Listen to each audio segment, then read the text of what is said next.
Salmo Kapitulo 94. Diyos ang maghukom sa tanan. O Ginoo, Diyos ka nga musilot gayod, ipakita na ang imong kasuko, ikaw nga maghukom sa tanang tawo. Lihok na og siluti ang mga mapahitason sa angay kanila. Hangtod kano sa aba maghudya ka ang mga daotan, hangtod kano sa aba o Ginoo.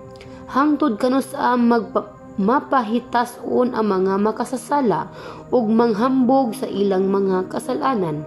Gilaglag ug gidaog-daog nila ang imong katawhan, Ginoo, Ginoo. Gipatay nila ang mga byuda ug ang mga ilo. Ingon man ang mga langyaw nga nagpuyo sa among yuta. Miingon sila, ang Ginoo wala magakita kanato, wala masayod ang Diyos sa Israel.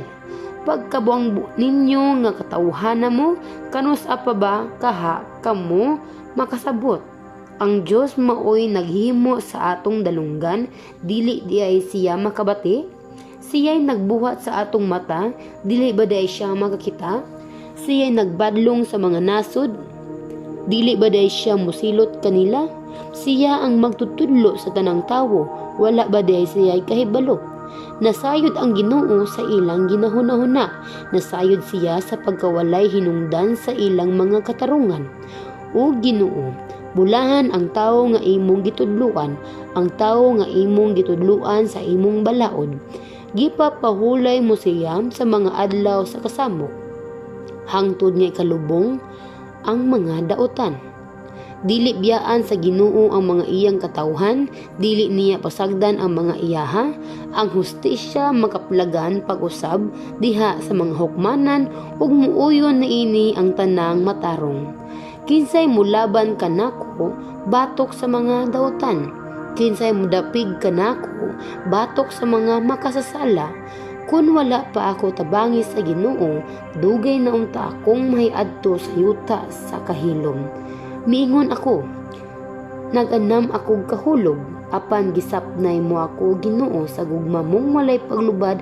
Kun mabalaka og maguol ako, lipayon mo ako. Wala kay kalabutan sa mga hiwing maghukom nga nagpatuong nga sila subay sa balaod, apan dili di ay.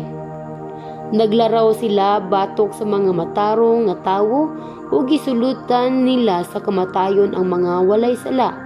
Apan ang Ginoo manalipod kanako, ang akong Dios mulaban kanako. Silutan niya sila sa ilang pagkadautan ug laglagon sila tungod sa ilang mga sala.